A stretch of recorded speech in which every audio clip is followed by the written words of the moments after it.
saja menyelesaikan ratas terkait dengan percepatan transformasi digital untuk keterpaduan layanan digital nasional. Hari ini saya melaporkan dua substansi, satu terkait dengan progres reformasi birokrasi berdampak kepada Bapak Presiden, yang kedua terkait langkah-langkah digitalisasi yang perpresnya beliau sudah tanda tangani dan sekarang perlu ada rencana aksi yang lebih terukur dari kementerian lembaga, dan ini akan tadi telah diputuskan perpres baru. Arahan Bapak Presiden bahwa birokrasi ini harus berdampak, birokrasi tidak boleh lagi berbelit-belit dengan tumpukan kertas. Oleh karena itu beliau berharap ini birokrasi menjadi lincah dan cepat. Lalu apa yang bisa kami kerjakan dari Kementerian Pan-RB? Kami tadi laporkan terkait dengan delayering jabatan fungsional dan jabatan pelaksana. Dulu kenapa ini agak ribet, karena dulu ada 3.414 klasifikasi jabatan. Sekarang sudah kita pangkas hanya 3 jabatan saja, 3 kelompok jabatan, sehingga ini sangat lincah. Kalau dulu ASN hanya bisa pindah dalam satu rumpun, sekarang ini ASN bisa pindah lintas rumpun, jadi sudah lebih lincah. Ini slide-nya, jadi sudah sangat mudah. Dan ini berdampak kepada 1,4 juta ASN, dan yang pindah lintas rumpun berdampak kepada 2,1 juta ASN. Beliau berharap ada kebijakan yang berdampak. Dan ini sudah 3 bulan lalu sudah kami putuskan. Begitu juga penyelenggaraan proses bisnis layanan kepegawaian. Selama ini teman-teman ASN merasa ribet, ngurus pensiun repot, ngurus kenaikan pangkat repot, dan lain-lain. Dan ini sudah kita pangkas, ya. Layanan kenaikan pangkat dari 14 tahap kita pangkas jadi 2 tahap. Tadi kami laporkan kepada Bapak Presiden. Ini dikerjakan oleh teman-teman BKN. Layanan pensiun dari 8 tahap sekarang tinggal 3 tahap. Layanan pindah instansi dari 11 tahap sekarang menjadi 3 tahap. Ini contoh yang diharapkan oleh Bapak Presiden yang segera dieksekusi oleh kementerian lembaga, khususnya Kemenpan RB terkait dengan layanan kepegawaian. Begitu juga di LAN, kami terus berkoordinasi. Ini ada pemangkasan layanan penyelenggaraan pelatihan Next dari 16 tahap sekarang 5 tahap. Layanan akreditasi lembaga penyelenggara pelatihan dulu 10 tahap jadi 4 tahap, dan seterusnya, termasuk layanan fasilitasi pengembangan kompetensi dari 8 tahap sekarang menjadi 3 tahap. Inilah pemangkasan-pemangkasan yang kami kerjakan. Bapak sekalian saya hormati, dampak penyerahan proses bisnis layanan pengembangan kompetensi ASN terjadi simplifikasi.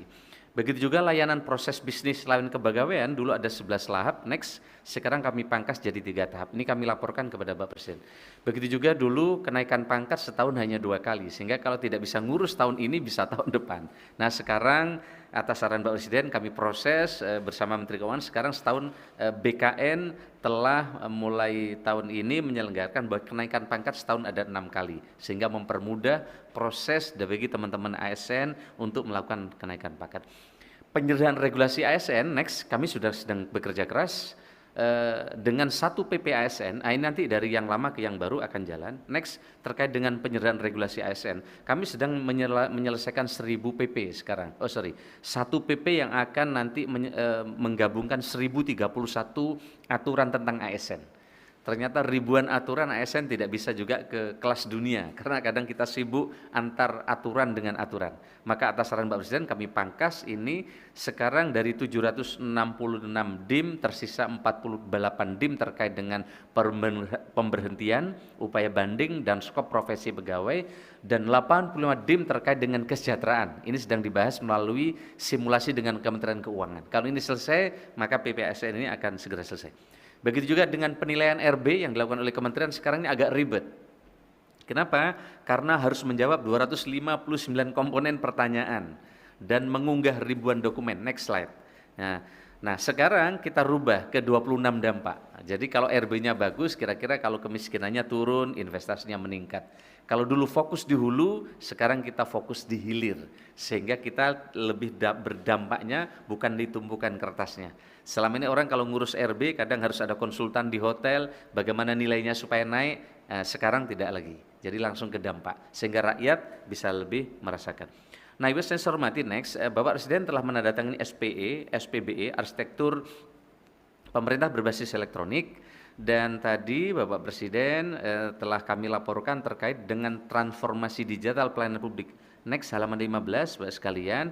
Inilah arsitektur SPBE nasional sudah dan akan terus disesuaikan untuk mengadopsi konsep Digital Public Infrastructure atau DPI yang sebelah kanan, ini adalah konsep yang sekarang menjadi tren dan pegangan beberapa negara yang isinya adalah di situ terkait dengan payment, digital ID, dan data exchange. Sehingga yang kiri nanti ini tidak lagi silo karena nanti akan terintegrasi lewat yang kanan. Jadi yang tengah itu ada G2C, ada G2B, government to business, ada government to government, dan government to employee. Jadi yang G2E itu misalnya urusan kepegawaian, ya. Jadi nanti akan diintegrasikan, tapi layanan di bawahnya adalah backbone-nya adalah data kependudukan. Nah, oleh karena itu maka mulai arsitektur SBBE ini tidak mengutamakan pembangunan aplikasi baru. Sekali lagi, sistem pemerintah berbasis elektronik ini bukan membangun aplikasi baru. Bapak Presiden memberikan arahan tidak boleh lagi membangun aplikasi-aplikasi baru. Sekarang ini lebih dari 27.000 aplikasi, sehingga bayangkan rakyat akan susah untuk membuat akun satu-satu untuk mendapatkan pelayanan digital. Nah, dengan SPBE ini diinteroperabilitaskan. Nah, interoperabilitas SPBE inilah sebelumnya Bapak Presiden telah menandatangani Perpres, di mana di sini Next Menpan RB sebagai Ketua Tim Koordinasi SPBE Nasional. Di situ juga ada Menteri Bappenas sebagai CDO, kemudian Menteri Keuangan sebagai CFO-nya, Kepala BSN sebagai CISO-nya, kemudian Menteri Kominfo sebagai CTO, Menteri Dalam Negeri sebagai CRGO, dan Kepala BRIN sebagai CRIO-nya. Nah, Bapak sekalian, bagaimana cara bekerja ini? Ini tadi kami melaporkan para Menko telah ditugasi oleh Perpres SBY untuk menggerakkan kementerian di bawahnya masing-masing. Misalnya Pak Menko Marves telah bergerak dengan mengaudit 7 kementerian di bawahnya dengan BPKP. Ternyata ada ratusan aplikasi yang ini saling tumpang tindih. Maka tadi telah dilaporkan, aplikasinya telah dikelompokkan dan nanti tinggal diintegrasikan. Begitu juga misalnya di Kementerian Polhukam telah mengintegrasikan sistem penanganan perkara secara terpadu, mulai dari kepolisian, kejaksaan, dan Mahkamah Agung sekarang sedang berproses. Di Kementerian Koordinator Bidang Perekonomian sedang mengintegrasikan berbagai layanan yang ada di bawah beliau, dan PMK terkait dengan bantuan-bantuan. Nah, tadi para Menko oleh Bapak Presiden ditunjuk menjadi koordinator, dan nanti Oktober harapannya sudah selesai untuk mengintegrasikan layanan di bawah Kemenko masing-masing. Nah, Pak sekalian, sekarang ini sedang bergerak apa yang disebut dengan MPP digital, Mall Pelayanan Publik Digital. Next, apa bedanya mall pelayanan publik biasa dengan digital? Kalau digital dampaknya sebelum masyarakat mengisi data berulang-ulang. Kalau yang sudah di MPP digital, masyarakat hanya cukup mengisi input sekali saja. Nah, sekarang ada kabupaten kota yang sedang dijadikan pilot project MPP digital, yang masyarakatnya sekarang sedang melakukan digerakkan untuk face recognition, sehingga sekali saja maka nanti mereka akan punya identitas kependudukan digital. Inilah yang sedang dikerjakan, karena tidak mungkin seluruh Indonesia kita kerjakan bersama, sehingga dengan pilot project ini, MPP digital ini, di mana teman-teman di lapangan akan terintegrasi dengan Dukcapil secara digital. Selama ini masih pakai operator SIA, jadi masih manual sebenarnya. Di front end-nya digital, tapi back end-nya masih manual. Nah, di 21 kabupaten kota sudah digital. Nah, mana saja 21 kabupaten kota? Next lagi, nanti kembali ke ini lagi. Nah, inilah 20 next, inilah terus. Nah, inilah 21 kabupaten kota yang sekarang menjadi pilot project MPP digital, termasuk beberapa daerah. Salah satunya adalah kemarin sudah ada bimbingan teknis di Jawa Timur, dan juga di beberapa daerah yang lain yang ini didampingi oleh Kemenpan RB. Sehingga dengan demikian nanti daerah-daerah lain tinggal mereplikasi sistem dan proses bisnis MPP digital. Nah, sebelumnya lagi Mas, mall pelayanan publik kita masih sekarang coba sebelumnya lagi. Inilah 4 ekosistem pelayanan terintegrasi yang ada di 150 kabupaten kota yang sekarang sudah ada. Masih ada mall pelayanan publik seperti di tempat seperti kita biasa. Dan ini mengintegrasikan beberapa layanan, tapi juga ada nanti mobile service yang sekarang sudah ada yang jemput bola ke beberapa desa, ada juga yang self service, dan sekarang atas saran Pak Presiden kita dorong 21 kabupaten kota yaitu MPP digital atau mall pelayanan publik digital. Next. Nah, teman-teman sekalian, inilah inisiatif percepatan transformasi digital untuk keterpaduan layanan digital nasional. Satu, tadi kami sampaikan pembelajaran dari kunjungan Kemenpan RB ke Inggris dan Estonia untuk mengakselerasi transformasi digital pemerintah. Kemudian fondasi digital government di Indonesia sudah ada, namun kualitas dan kecepatan implementasinya harus ditingkatkan dengan mengadopsi praktek baik, best practice di beberapa negara di dunia. Kemudian inisiatif penugasan Perum Peruri untuk penyelenggaraan aplikasi SPBE prioritas melalui Perpres percepatan transformasi digital untuk keterpaduan layanan digital nasional dan roadmap pencapaian layanan digital nasional setelah dibuat. Kami tadi juga laporkan pembelajaran dari Inggris dan Estonia. Next. Inilah pembelajaran yang kami laporkan. Intinya, kalau kita lihat kisah suksesnya, Inggris fokus ke kepuasan masyarakat, Estonia fokus ke kemudahan administrasi. Kenapa Inggris dan Estonia? Karena Inggris menjadi 10 yang terbaik penyelenggaraan SBBE versi PBB, kemudian Estonia terbaik penyelenggaranya di Uni Eropa. Kemudian dari sisi kelembagaan, lembaga terpusat untuk koordinasi strategi kebijakan dan implementasi, kemudian satu portal untuk seluruh layanan publik berbasiskan identitas digital, kemudian fokus ke digital public infrastructure, dan di beberapa negara itu tadi kami laporkan kuncinya adalah political will dan strong leader. Nah, kami juga sampaikan tadi terkait dengan next portal layanan publik di Inggris dan Estonia, isinya GovTech-nya di sana tidak lagi kementerian-kementerian, tapi langsung menampilkan langsung kebutuhan masyarakat, tidak berdasarkan instansi, tapi di Inggris misalnya langsung ada contoh bagaimana mendapatkan bansos, bagaimana melihat riwayat asuransi pemerintah, bagaimana mendapatkan kerja dan seterusnya. Jadi langsung kira-kira gitu.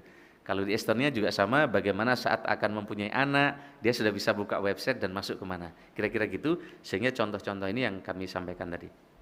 Nah, teman-teman sekalian, Indonesia saat ini dan best practice-nya, kalau dari sisi kelembagaan, kita ini, kita lihat nih, next, yang tadi slide, nah, next, terus. Nah, teman-teman sekalian, kalau kita lihat dari sisi kelembagaan, koordinasi strategi dan kebijakan telah dilaksanakan tim koordinasi SPBE dan Kemenko. Namun masih diperlukan adanya pengelolaan terpusat untuk implementasi teknis. Ini yang dibahas tadi oleh bersama Presiden. Kemudian perlu ditentukan bahwa hanya ada satu portal untuk seluruh layanan publik berbasiskan identitas digital. Nah, kemudian sistem utamanya Indonesia perlu fokus ke digital public infrastructure sebagai dasar di mana layanan lain akan dibangun. Jadi nanti terintegrasi di tempat itu. Dan ini butuh goodwill, dan arahan Bapak Presiden sangat jelas tadi ditarget sampai Oktober per Kemenko untuk segera mengintegrasikan layanan kementerian di bawah Kemenko. Nah, teman-teman sekalian saya hormati, inilah inisiatif Perpres percepatan transformasi digital yang mendapatkan dukungan penuh dari para Menko atas instruksi Bapak Presiden. Next, yang tadi. Terkait dengan inisiatif Perpres percepatan. Nah, Perpres percepatan transformasi digital dirancang dengan membawa semangat Perpres SPBE dan satu data untuk memendobani arsitektur SPBE nasional untuk membawa dampak aktual peningkatan kepuasan masyarakat, daya saing ekonomi dan seterusnya. Ini untuk mengakselerasi transformasi digital nasional. Nah, teman-teman sekalian, inilah next 9 prioritas. Ini yang penting, ya. Inilah isu strategis SPBE dalam rancangan Perpres, di mana tantangan saat ini pembangunan sistem dan layanan digital dikerjakan oleh vendor dengan kemampuan yang tidak terstandar. Nah, sekarang Bapak Presiden sudah menginstruksikan untuk distandarisasi dalam satu GovTech. Kemudian koordinasi saat ini terkesan koordinasi masih terfragmentasi. Bapak Presiden sudah menginstruksikan penguatan peran Kemenko dan tim koordinasi SPBE nasional dalam koordinasi kebijakan dan pencapaian target.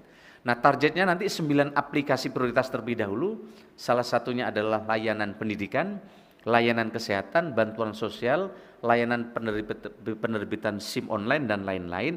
Tapi basicnya yang merah itu, yang merah adalah identitas digital berbasis NIK, layanan satu data platform pertukaran data, dan transaksi keuangan pembayaran digital. Saya kira ini teman-teman sekalian, kami tutup dengan slide nomor akhir halaman 30. Inilah tugas-tugas para Menko yang tadi sesuai dengan arahan Bapak Presiden. Saya minta halaman 30 di mana masing-masing Menko diinstruksikan oleh Bapak Presiden untuk mengkoordinasikan percepatan integrasi layanan digital nasional dan penyelesaian inisiatif strategis di masing-masing Kemenko. Jadi ini untuk targetnya supaya segera jalan percepatan digitalisasi ini, para Menko bergerak untuk mengkoordinir kementerian masing-masing. Kami kira ini Bapak sekalian, dan Kemenpan RB sebagai PMO dalam konteks ini terus bergerak. Kami juga mendapatkan sinergi dari seluruh kementerian lembaga dan juga tim dari beberapa negara yang punya pengalaman untuk mengintegrasikan sistem ini. Dan terima kasih kami sampaikan. Selamat sore, Assalamualaikum warahmatullahi wabarakatuh. Sebagai negara besar harus berani melangkah, harus berani memiliki agenda besar untuk kemajuan negara kita, untuk kemajuan bangsa.